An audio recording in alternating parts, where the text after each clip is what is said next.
palavras de esperança, teu amor, Senhor, e tua graça me alcança. Louvado seja o nosso Senhor Jesus Cristo, para sempre seja louvado, em nome do Pai, do Filho e do Espírito Santo. Amém. Queridos irmãos e irmãs, bom dia. Hoje, sexta-feira, 4 de fevereiro de 2022. Eu sou João Batista e venho até você com a palavra de esperança. Nessa sexta-feira, concluindo aí logo após essa linda novena que nós realizamos, com tantos testemunhos, com tantas graças, com tantas bênçãos, eu rezava pedindo a Deus um direcionamento para concluir essa semana, para que a partir de segunda a gente começasse a refletir sobre as cartas de Paulo aos Coríntios. E o Senhor me fez recordar algumas questões importantes que eu acredito que seja muito importante trazer isso aqui na Palavra de Esperança, aproveitando o grande número de pessoas que, graças a Deus, têm acompanhado esse trabalho de evangelização, diante de tantas realidades que eu tenho ouvido ultimamente, tantas partilhas. E pegando um pouco dessas partilhas, eu quis trazê-las aqui hoje na Palavra de Esperança para que a gente pudesse refletir. Eu não quero que ninguém de forma alguma leve a mal aquilo que eu vou dizer aqui hoje, em qualquer momento, mas a intenção deste momento de oração que nós fazemos é reflexão, é reflexivo. É a gente realmente olhar para a nossa vida, olhar para aquilo que está acontecendo. Tem coisa que às vezes vai falar direto ao teu coração, tem coisa que nem tanto. Mas é importante pensar, às vezes encaminhar esse áudio, esse vídeo, é melhor essa gravação, essa mensagem para alguma pessoa, você sabe que poderá ajudá-la. Então faça isso. Também se inscreva no canal do YouTube, compartilhe, dá o seu joinha aí, ajuda a gente a crescer esse canal cada vez mais, para que em breve a gente possa fazer outros trabalhos enriquecedores aqui no canal Palavra de Esperança. Você viu o tema aí, né? Pedindo a Deus a graça da paternidade ou da maternidade, né? Pois bem, nós vamos meditar daqui a pouco a leitura que está no primeiro livro de Samuel, capítulo 1, de 10 ao 20.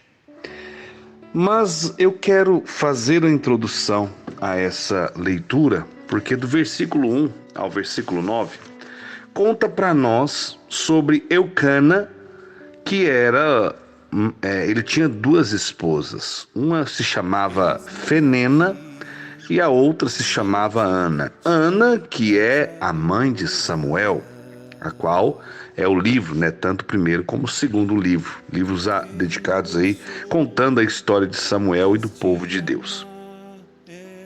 Só que para Ana conceber e dar à luz a Samuel, a história relata aqui nesse capítulo 1 de várias situações de humilhação que ela vivia, porque era comum, né, naquela época, né, naquele tempo, para aquele povo,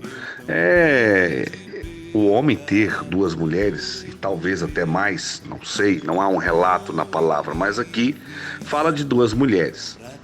E Fenena tinha 2 filhos, né? E por esse motivo ela ficava humilhando Ana, que era estéril. E o seu marido, Eucana, o amava demais Ana. Só porque, por mais que ele fizesse tudo, o coração daquela mulher estava destruído, estava dilacerado, porque ela não tinha um filho. E a leitura relata com muita riqueza de detalhes qual foi a atitude de Ana. E eu queria que você acompanhasse comigo. A partir do versículo 10, do primeiro capítulo do primeiro livro de Samuel. Ana, profundamente amargurada, orou ao Senhor e chorou copiosamente. Só lembrando, ela havia se levantado da onde ela estava, havia ido para o templo, e lá no templo ela estava em oração. Ana, profundamente amargurada, orou ao Senhor e chorou copiosamente. E fez um voto, que é o mesmo que dizer que Ana fez uma promessa. fez um voto dizendo: Senhor dos exércitos, se vos dignardes olhar para a aflição de vossa serva e vos lembrardes de mim, se não vos esquecerdes de vossa escrava e lhe derdes um filho varão, eu consagrarei ao Senhor durante todos os dias de sua vida, e a navalha não passará pela sua cabeça. Prolongando ela sua oração diante do Senhor, Eli, ele era o sacerdote, observava o movimento dos seus lábios. Ana, porém, falava no seu coração, e apenas se moviam seus lábios sem se lhe ouvir a voz. Eli, julgando-a ébria, falou-lhe: Até quando estarás tu embriagada? Vai-te e deixa passar o teu vinho. Não é assim, meu senhor, respondeu ela. Eu sou uma mulher aflita. Não bebi nem vinho nem álcool, mas derrama minha alma na presença do Senhor. Não tomes a tua escrava por uma pessoa frívola, porque é a grandeza de minha dor e de minha aflição que me fez falar até aqui. Eli respondeu: Vai em paz, e o Deus de Israel te conceda o que lhe pedes. Encontre a tua serva graça aos teus olhos, ajuntou ela. A mulher se foi, comeu, e o seu rosto já não era mais o mesmo. No dia seguinte, pela manhã, prostraram-se diante do Senhor e voltaram para sua casa em Ramá. Eucana conheceu Ana, sua mulher, e o Senhor lembrou-se dela. Ana concebeu e, passado o seu tempo, deu à luz um filho que chamou Samuel, porque dizia: Eu o pedi ao Senhor. Palavra do Senhor, graças a Deus. Aqui no versículo 20, traz a expressão: Eucana conheceu Ana, sua mulher. Amados irmãos, esse conheceu aqui na palavra, nesse contexto, é no sentido do ato sexual em si. E aqui eu já quero fazer um parêntese. O inimigo, ele é muito astuto. Eu já disse isso na palavra de esperança e vou repetir. Ele tem feito uma desordem tão grande no coração do ser humano que ele coloca na cabeça dos jovens, né, que é a coisa mais natural do mundo, mais normal do mundo, viver a sexualidade de qualquer jeito, de qualquer forma, de forma desregrada. E muitos casais, ele tem tido a capacidade de entrar na cabeça de homens e de mulheres. E esses filhos de Deus às vezes têm permitido, têm deixado. E muitos homens e mulheres casados no sacramento do matrimônio têm na cabeça que o sexo é pecado. Tá vendo como que a coisa tá bagunçada, tá distorcida? Gente, vocês não têm noção do que tem de mulheres e de homens me procurando para conversar esse assunto. Eu louvo a Deus pela liberdade que tem e peço a Deus sabedoria para, de alguma forma, ajudar essas pessoas a entender que o ato sexual dentro do sacramento do matrimônio é algo belo, perfeito, maravilhoso e santo. Não podemos perder esse foco, não podemos perder esse olhar. Então, o casal precisa viver e bem vivida a sua intimidade. É claro, independente de quantos anos de casado que tenha. Aqui a palavra faz questão de dizer que Ana, aquilo que eu sempre digo aqui, né? Aquilo que cabe ao ser humano fazer, Deus não faz. Então, Ana e Eucana, seu esposo, tiveram o ato em si, e Deus lembrou-se de Ana, da oração que ela havia feito, e concedeu a ela a graça que ela pedia. Interessante, né? Que a palavra começa dizendo: Ana, profundamente amargurada, orou ao Senhor e chorou copiosamente. Então ela estava sofrendo, ela estava amargurada porque ela queria muito filho, ela já não aguentava mais humilhação. Então ela ora ao Senhor, ela pede ao Senhor, e o Senhor se lembra dela e concede a ela a graça. Interessante que o sacerdote aqui tem um papel muito importante, porque ele pensa que ela estava no templo ali falando sozinha, porque era isso que ele estava achando, achou que ela estava bêbada. Não, ela vai repetir: Ana, porém falava no seu coração e apenas se moviam os seus lábios sem lhe ouvir a voz. Quando ele achou que ela estava embriagada: vai-te, deixa passar o teu vinho. O que ela vai responder? Não é assim, meu senhor, respondeu ela. Eu sou uma mulher aflita. Não bebi nem vinho nem álcool, mas derramo a minha alma na presença do Senhor. Não tomes a tua escrava por uma pessoa frívola, porque é a grandeza de minha dor e de minha aflição que me fez falar até aqui. Isso aqui é perfeito, gente. Como é bonito uma leitura como essa, que ela mostra com clareza o caminho que um homem e uma mulher de Deus precisa seguir quando a dor, o sofrimento bate à sua porta, derramar a sua alma na presença do Senhor. Hoje, tratando desse assunto da paternidade, da maternidade, quantas pessoas estão sofrendo, pedindo a graça de serem pais, pedindo a graça de serem mães, e às vezes não consegue por diversos problemas físicos, emocionais, espirituais. Então tem várias situações, né? Talvez uma carga hereditária, talvez ali alguma situação referente a traumas, a medos, a pânico, a dores, né? Gestação que já teve que ser interrompida, aborto espontâneo, talvez um histórico familiar onde várias pessoas da família viveram a mesma coisa.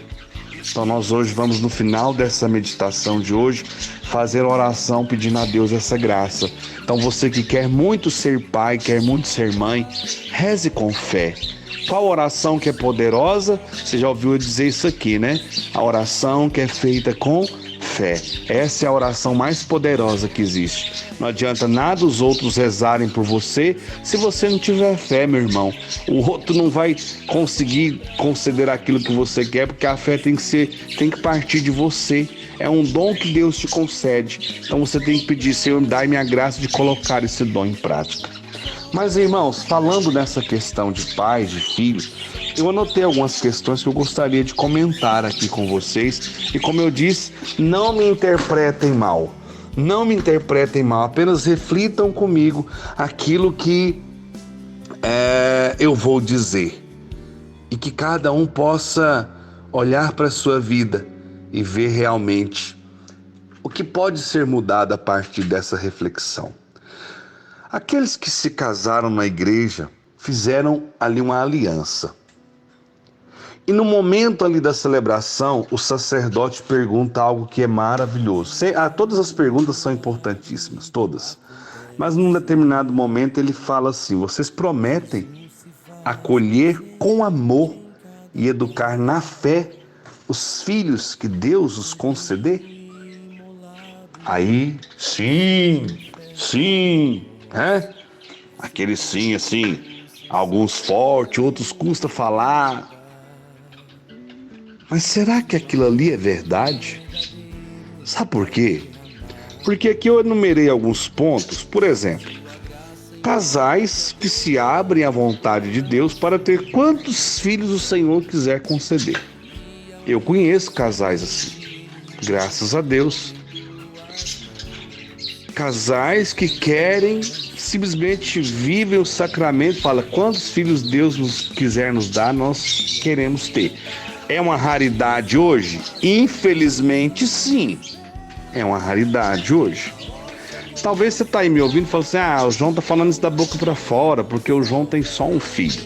Talvez você não conheça a minha história, a história da minha esposa. Porque durante muitos anos a gente testemunhou isso em encontros de casais, em vários encontros que a gente já pregou, encontros de jovens.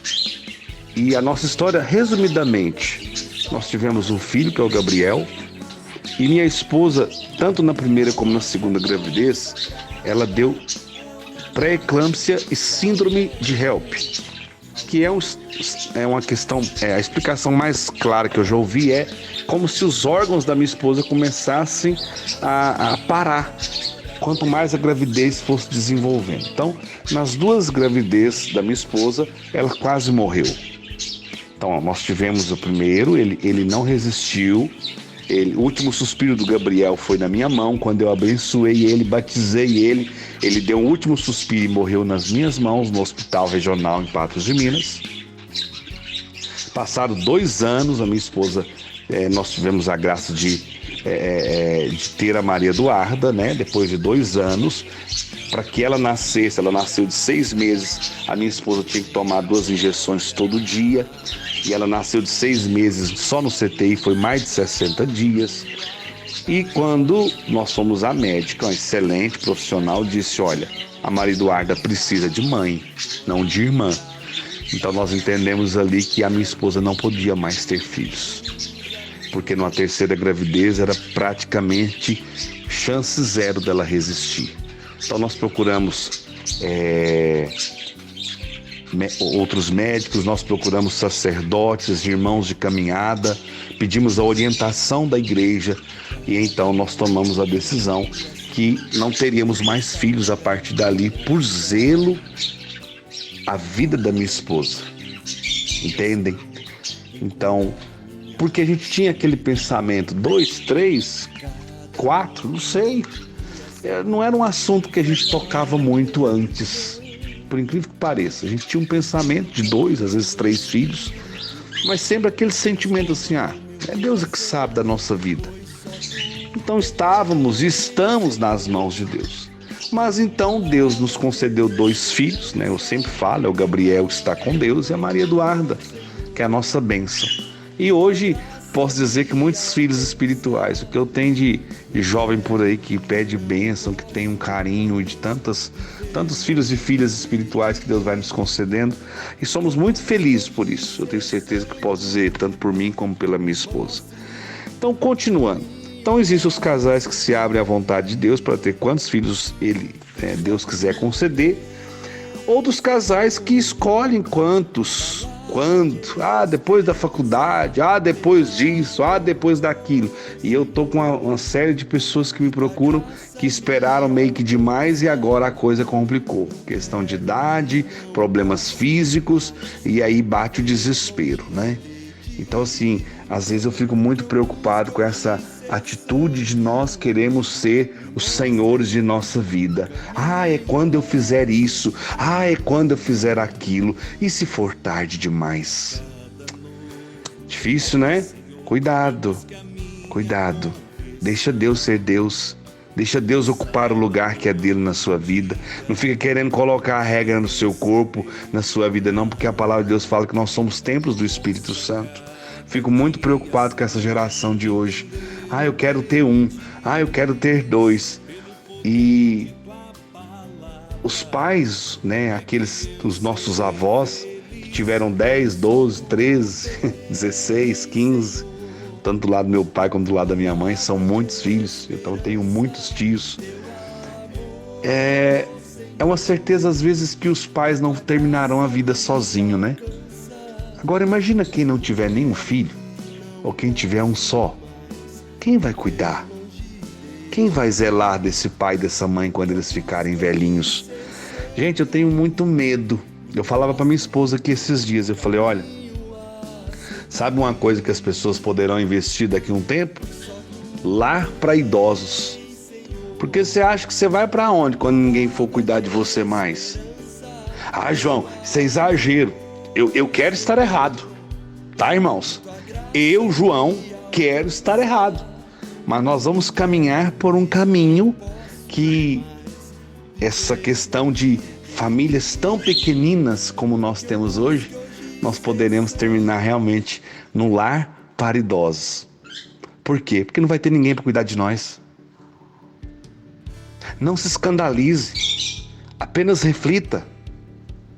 Não ache que eu estou cometendo aqui um exagero.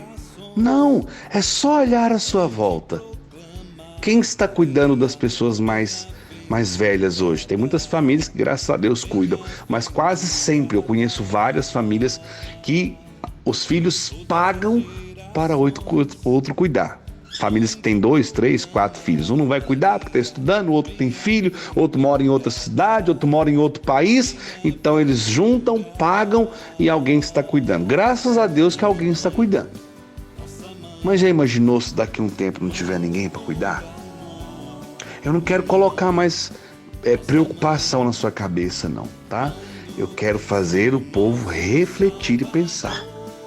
Será que nós estamos acolhendo a graça da paternidade, da maternidade? Outros casais onde um quer e o outro não. Isso aqui é um fator muito complicado para que o casamento não seja destruído. Porque quando um quer e o outro bate o pé e fala eu não quero, irmão, aqui há uma divisão, aqui há uma ruptura. Isso aqui é um estrago no casamento. João, mas isso que você está falando está gerando preocupação na cabeça de muita gente. Tem problema não. Gera preocupação, gera atitude, gera mudança, porque tem que haver um consenso aí, porque senão pode acontecer. Às vezes o outro está aceitando, calado, mas até quando o outro vai aceitar calado? E se chegar uma hora que o outro não conseguir mais suportar essa dor, como uma pessoa que eu atendi recentemente, que eu conversei recentemente? Gente, isso é muito sério. Não ache que eu estou aqui para julgar. Pelo amor de Deus, eu sou uma pessoa que eu tento ter muito cuidado. E quem convive comigo sabe o quanto eu sou cuidadoso para não me achar melhor do que ninguém, saber mais do que os outros. Eu estou colocando pontos que chegam até mim constantemente e que nós precisamos refletir. Pense nisso. Outra questão que para mim é o mais sério dos tempos de hoje são os casais que estão substituindo um filho por um animal de estimação. E esse caso aqui eu não atendi, não foi só um até agora, não, já foi muita gente. E aí, quase sempre aparece uma frase que na hora eu conto até 10, rezo uma Ave Maria e tento segurar minha língua dentro da boca porque não é fácil, não. É mais fácil lidar com animal do que com o ser humano. Eu não quero nem comentar essa frase, de tão desprezo que eu tenho por ela. Você quer me ver contrariado numa conversa é quando eu ouço essa frase. Meu irmão, eu não sou contrário, não. Vocês estão ouvindo aí, ó. 9 pássaros aqui em casa. Tem a cachorrinha mãe, tem a cachorrinha filha, corre pra lá o dia inteiro, tá aqui entre nós. Mas é um animal, não é gente. E eu tenho muita preocupação quando hoje o homem e a mulher, o casal, está substituindo filhos. Eu já contei aqui no testemunho, quando eu fazia entrega de gás, que agora não trabalho mais nesse ramo. Então eu cheguei com um gás nas costas, a mulher chegou junto comigo. De repente o menininho veio, o menininho dos 3, 4 aninhos, e a mãe entrou, sai da frente, saiu chutando o menino, sai da frente, o homem tá com gás nas costas e não sei o quê. Quando o cachorrinho dela veio, ela pegou o cachorrinho no colo, beijou e falou assim, nossa, mamãe tava na saudade de você. Eu não vou comentar isso não, gente, tá? Eu não vou comentar isso porque eu sei que isso aqui hoje, falar um assunto como esse, gera, nossa, meu Deus, e aí querem colocar na cabeça do padre, quando o padre fala, teve um padre da nossa diocese recentemente, teve um problema sério por falar esse assunto. Então assim, daqui a pouco vão começar a levar, capaz que até os cachorros para missa, né? Aí o padre, e aí os pregadores, aí o povo de Deus vai ter que olhar e ficar calado, porque senão vai ser cachorrofobia, né? Porque hoje tem fobia para tudo. Então assim, desculpem, o assunto é sério, eu não estou brincando, não estou julgando quem faz, eu estou querendo convidar vocês a uma profunda reflexão. Será que quando você tiver lá os seus 70, 80 aninhos, é esse cachorrinho que vai cuidar de você? Por favor, gente, vamos refletir. O assunto de hoje está até longo, né? Já está indo para 25 minutos, ele não agrada. Poderão até acontecer comentários muito negativos. Infelizmente, é o preço que a gente que prega a palavra às vezes paga por dizer aquilo que pensa e por levar os outros a refletir. Acredito que eu não estou sendo desrespeitoso com ninguém em nenhuma das palavras que eu disse até agora, mas eu me via na necessidade de falar isso. Quero falar também dos casais onde os dois querem e por algum motivo não conseguem. E são por esses casais que tanto desejam ter filhos, que talvez por problemas físicos, talvez por questão emocional, ou já teve 2, 3, 4 abortos espontâneos e ainda não conseguiram ter filhos, que nós vamos rezar neste momento. Vamos juntos rezar por esses irmãos e irmãs que tanto desejam ser pais e ser mães.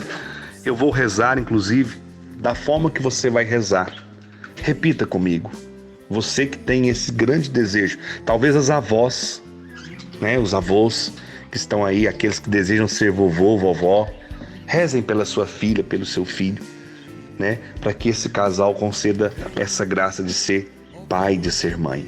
Rezem junto comigo do jeitinho que eu vou dizer, vocês podem estar repetindo. Senhor, Deus da vida, olheis com bondade e misericórdia para mim e me conceda a graça de engravidar. As mães podem dizer isso, os pais, porque é junto, é o casal. Coloco-me em vossas mãos e entrego-me a vós, pois sois o Deus de amor e tenho grande desejo de ter filhos. E aquilo que é impossível para os homens é possível para Deus. Reconhecemos, Senhor, que sois o doador da vida. Tomai nossos corpos, tanto do homem como da mulher, como instrumentos de multiplicação para o cumprimento de vossa palavra, pois vós dissestes: crescei e multiplicai. Em nome de Jesus eu oro e quebro todos os laços hereditários negativos. Em nome de Jesus, quebro todas as maldições que vieram de nossos antepassados. Se houve homicídio, estupro, aborto, mortes violentas, pragas, palavras malditas, roubo, fraude, posses de bem alheios, adultérios e abusos sexuais, medo, desejo de morte, frieza sexual, dificuldade de engravidar, maldições lançadas em pessoas, que o sangue de Jesus caia sobre nós, nossa família e nos liberte. Jesus, eu creio e tomo posse da graça. Se eu não conseguir essa graça da maternidade, da paternidade, permanecerei fiel, pois todos aqueles que têm Deus como Pai estarão sempre contentes e felizes aqui na terra, mesmo sem filhos. Pai nosso que estais no céu, santificado seja o vosso nome. Venha a nós o vosso reino, seja feita a vossa vontade, assim na terra como no céu. O pão nosso de cada dia nos dai hoje. Perdoai as nossas ofensas, assim como nós perdoamos a quem nos tem ofendido.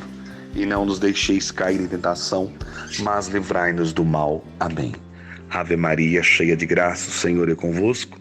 Bendita sois vós entre as mulheres, bendito é o fruto do vosso ventre, Jesus. Santa Maria, Mãe de Deus, rogai por nós os pecadores, agora e na hora de nossa morte. Amém.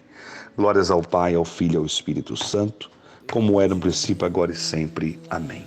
Em nome do Pai, do Filho e do Espírito Santo. Amém. Amados irmãos, que Deus abençoe cada um de vocês nessa sexta-feira. Bom final de semana. Sede santos como Deus é santo. E até amanhã. Pois só tu tens, Senhor, palavras de esperança, teu amor, Senhor, e tua graça me alcança.